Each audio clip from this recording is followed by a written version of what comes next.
Hello, and welcome to English for Dispute Resolution. I'm Barry Roberts. This webinar is for people who might want to take or teach an EDR course. There's more to EDR, but for now, I'd like to tell you about EDR courses while showing you what they're like. You can probably figure out what they're like just from looking at the photo. That's me, about 20 years ago, and some of my former law students. Each student spoke a different first language, and there they are, negotiating with each other in English, using English as their common language. By the end of the webinar, I hope you'll want to sit or stand at a table like that. For some of you, the English in this webinar will be hard and challenging. For others, easy. During our courses, we can adjust the language level, and questions are always welcome. Here's an example of adjusting the language for my attorney colleagues with advanced English skills. For you, an EDR course could sound more like this. We cover ADR as a field. We can serve as mediators, for example, and we cover ADR in the context of litigation, where we need to develop a litigation plan that includes ADR.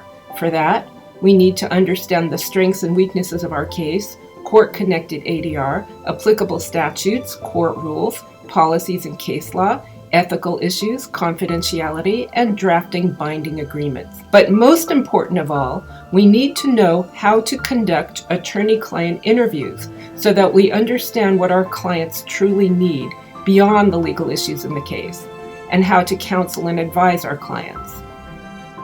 Got it? If not, we'll break it all down step by step. But today's webinar is for a general audience, so let's get started by making sure we're all on the same page. Are we all on the same page? Do we share the same understanding? Let's make sure we're all on the same page about some basic terms or words. Let's look at the word dispute. Dispute, a disagreement or problem with someone. In EDR, we like to keep things real. We need actual disputes to work with. So I'd like to invite you to think about a dispute in your own life.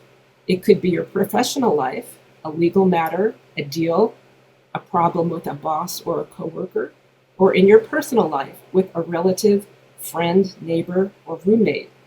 We're looking for something real and concrete to keep in mind while we discuss abstract ideas.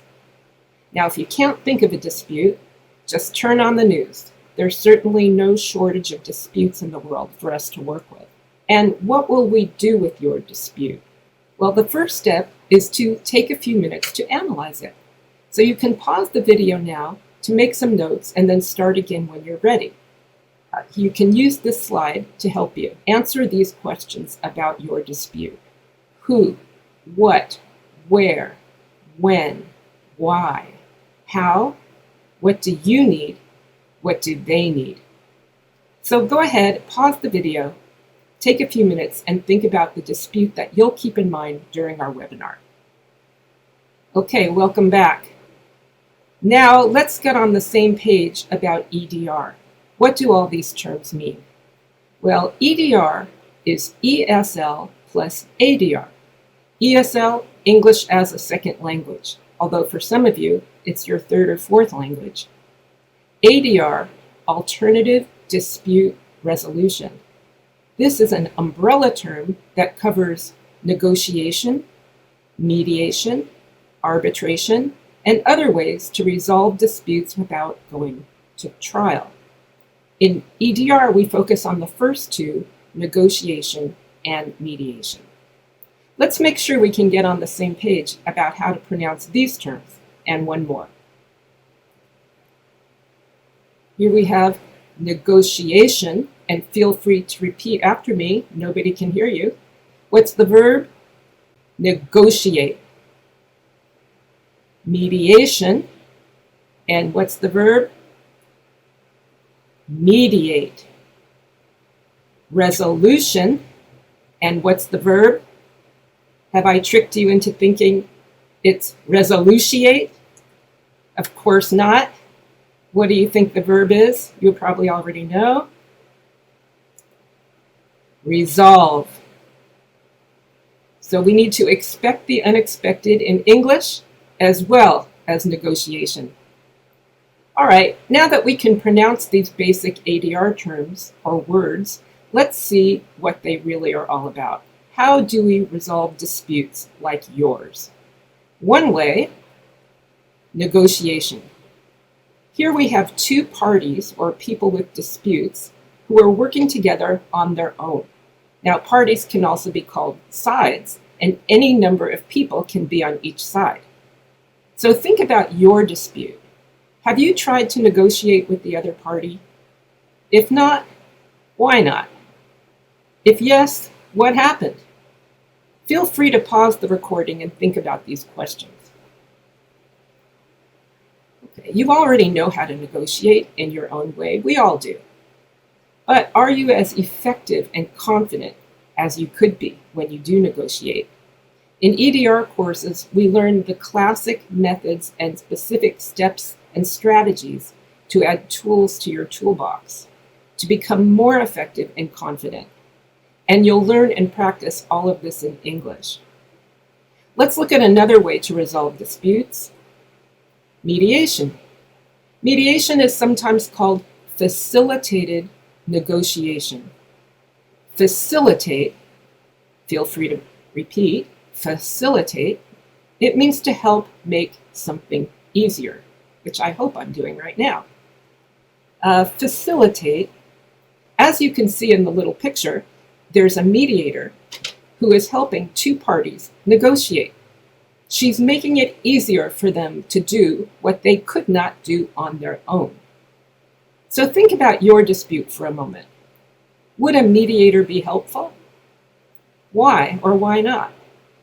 Pause and think about that for a minute. Of course, you have probably already helped many people with their problems over the years, so you already know how to mediate in your own way. Again, we all do. But in EDR courses, you would learn specific methods and strategies to mediate cases for others and how to work with a mediator, either for yourself as a party or as an attorney representing a party in mediation. Mediators don't have to be lawyers. It depends on the dispute, so everyone can learn mediation. And learning mediation can help you become a better negotiator. So now you know some basic information about ADR. Let's look at ADR goals. And I'm going to have 3 questions for you about these goals in a moment. One goal, peaceful resolution of disputes. Avoid court trials when possible. Improve communication and active listening skills. And we need to learn active listening skills, and we spend a lot of time on that in all EDR courses. Protect your relationship with the other party, and balance. Balance empathy, understanding for the other party, and assertiveness, determination to achieve our own goals. So my questions for you are, do these goals apply to your dispute? Are these your goals? Think about that for a moment. Perhaps you didn't think about protecting the relationship with the other party. Perhaps it wasn't a concern, or you didn't think it was possible. Perhaps you thought you would have to give that up in order to achieve your own goals. But in ADR, that is one of our primary goals, to protect the relationship with the other party while achieving our own goals. All right, after you think about whether these ADR goals apply to your dispute, let's think about whether these goals are in sync with, or if they match your culture or you personally. Does anything about these goals sound off? Or are they a good match for you and your culture? The third question is, do you think these goals apply universally? Do they apply everywhere in the world? In EDR courses, we'd have some good discussions about these questions. But for now, if you have some interesting responses to share, please share them with me by email, and I'll explain how to do so at the end. Let's look at one question a little more. Do we all share the same goals? Of course, alternative dispute resolution is practiced all over the world. And of course, there are variations based on legal systems, business culture, and culture in general. But do we all share the same goals? And do we all share the same strategies that we should and should not be using? You know what? I don't know. I hope we can explore these questions together. The current EDR focus is ADR as generally taught and practiced in the United States. Now, that's not because that's the best way or the only way, but because that's what I know. I think it generally applies globally, but I'm not sure, and I hope we can explore that together. A goal of EDR is to see if we can create a global, universal, cross-cultural ADR using a common language, English. So as you can see, we have some big questions in EDR, but we also need to take care of business and learn and practice specific skills in English. So let's focus on EDR courses, who should take them, and what they should cover. Who should take EDR courses? Well, as you can see, there are two basic categories. The first, students and professionals. For students and professionals, we're looking for non-native English speakers with at least high intermediate English skills, people who want to negotiate or mediate in English, or who might want to prepare for ADR courses with native English speakers, or who just generally want to improve their professional level English skills and soft skills. And we'll talk about soft skills in just a moment. The other category includes instructors, interpreters, and researchers. And I'm planning separate webinars for you. But for now, let's take a look. Instructors who might want to teach EDR for ESL or ESP, English for specific purposes like legal English or business English. For all, you might want to expand your professional skills and create your own niche. And also for all, I hope you'll want to help contribute to the field of EDR. If you are in this second category and these topics sound interesting to you, I hope you'll email me and look for future webinars on these topics on the website, which we'll discuss at the end. All right, I mentioned soft skills, and soft skills are human skills, highly valued by employers, and they're the building blocks, the prerequisites for negotiation and mediation. You can't learn negotiation and mediation without these soft skills. Now, a hot topic these days is AI, and can AI replace these kinds of human skills? Now, I have to say, as of this moment, AI can't do them as well as we can. Maybe by the end of the webinar, all that will change. But as of this moment, these skills should be going on your resumes, on your CVs, and you should be able to demonstrate these things in job interviews. In EDR courses, you will learn and practice these skills in English as the building blocks of ADR. So let's look at some of these courses. Let's talk about what goes on in every EDR course.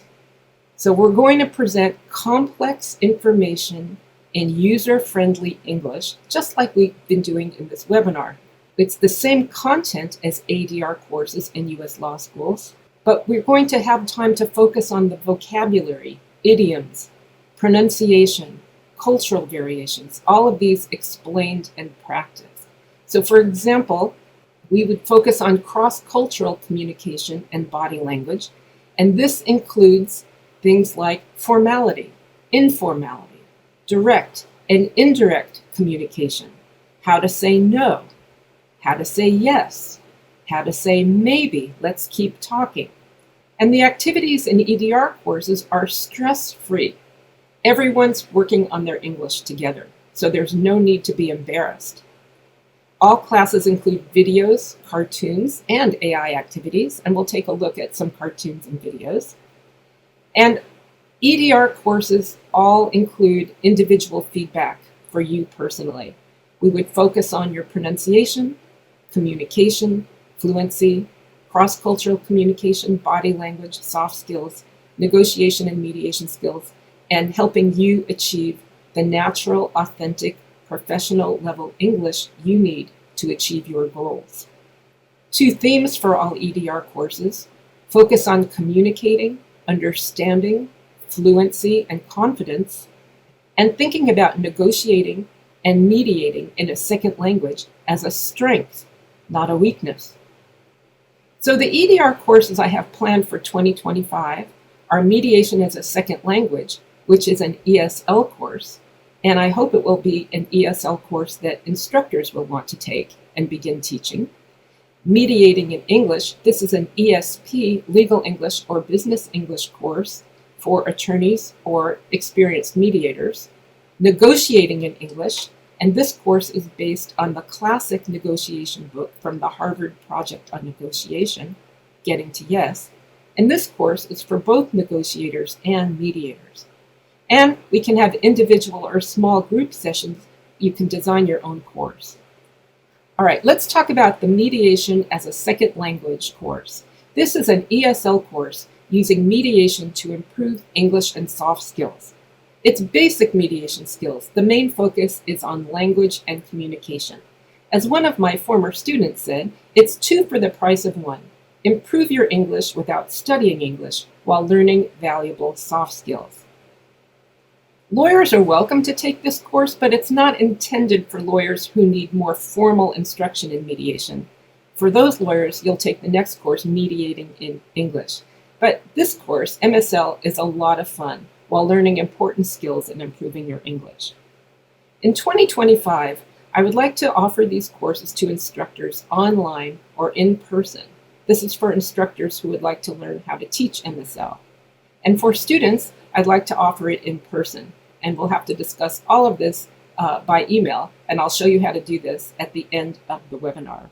Here's a little taste of what an MSL course would look like, and you can watch the whole video on the website.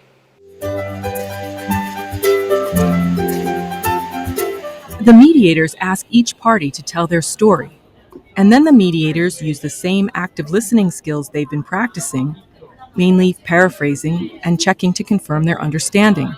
The mediators are helping the parties understand not only the facts, but also their emotions, needs, and values without any judgment. Now the parties are ready to talk with each other in new, more positive ways. The mediators are still there to guide them. The mediators guide and encourage a creative brainstorming session, and then provide reality checking to help the parties create a sustainable agreement. Does that work for you? And as in any peer review for writing, to check on specificity, clarity, editing, etc.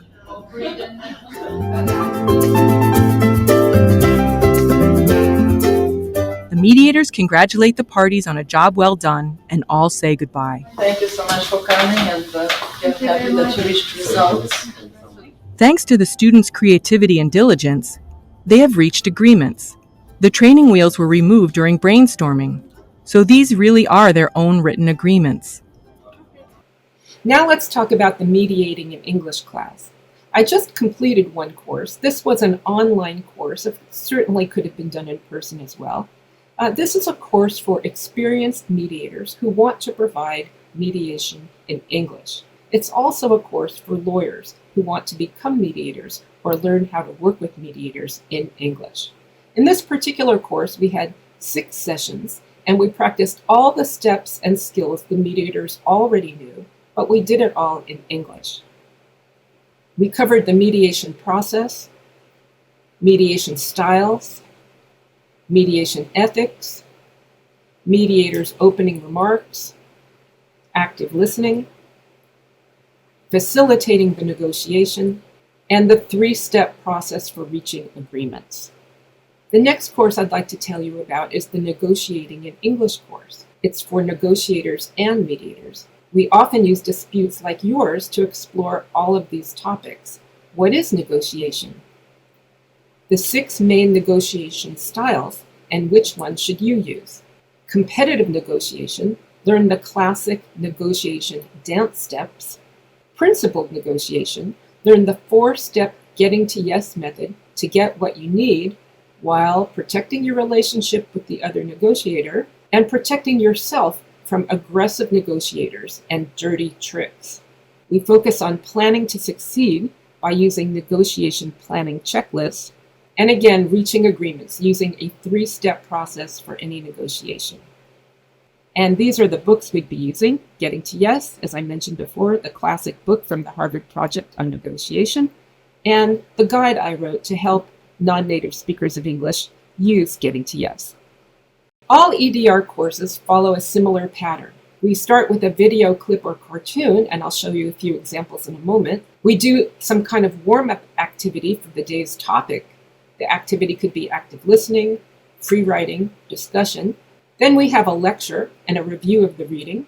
And then we get to the heart of the matter: language activities to prepare for role play practice and some kind of role play practice. And then we debrief. We discuss the role plays and the language issues. And then there's some kind of homework, which I hope will be enjoyable, some kind of reading, reflecting on what we're learning, practice, and making videos for feedback. Here's an example of a cartoon that we might use at the start of class. Let's meet halfway. This is a great idiom to discuss compromise and whether that is a negotiation style that we want to use or not. Here's another idiom. How flexible are you? How flexible are you on price? This is an engaging way to start talking about competitive negotiation. And here's a video from one of the authors of Getting to Yes that is a wonderful way to start thinking about the most powerful tool negotiators have, and that is excellent for non-native speakers of English: the power of listening. So let's listen to a little bit of this lecture by author William Ury. Important reasons why it's important to listen in any negotiation or conflict. The first is that it helps us understand the other side. Negotiation, after all, is an exercise in influence. You're trying to change someone else's mind. How can you possibly change someone else's mind if you don't know where their mind is? Listening is key. The second reason, just as important, is it helps us connect with the other human being. It helps us build rapport. It builds trust. It shows we care. After all, everybody wants to be heard. And the third is, as with President Chavez, it makes it more likely that the other person is going to listen to us. It helps us get to yes. In short, listening may be the cheapest concession we can make in a negotiation. It costs us nothing, and it brings huge benefits. Listening may be the golden key that opens the door to human relationship. So how do we listen? Well, it turns out that we often take listening for granted as something easy and natural. But in fact, at least in my experience, real listening, genuine listening, is something that needs to be learned and practiced every day. In ordinary listening, we're hearing the words and we're often thinking, where do I agree? Where do I disagree? What am I going to say in response? In other words, the focus is on us. In genuine listening, however, the spotlight moves to the other person. We put ourselves in their shoes. We tune into their wavelength. We listen from within their frame of reference, not just ours. And that's not easy. In genuine listening, we listen not just for what's being said, but for what's not being said. We listen not just to the words, but to what's behind the words. We listen for the underlying emotions and feelings, the underlying needs. We just heard William Ury discuss genuine listening. This is what we'll call active listening, and it's a fundamental EDR skill for negotiation, mediation, and English. So it will be a big part of the first course we're offering for 2025, Negotiating in English. We can offer it online, where we'll have live and interactive weekend sessions. We can also offer it through webinars.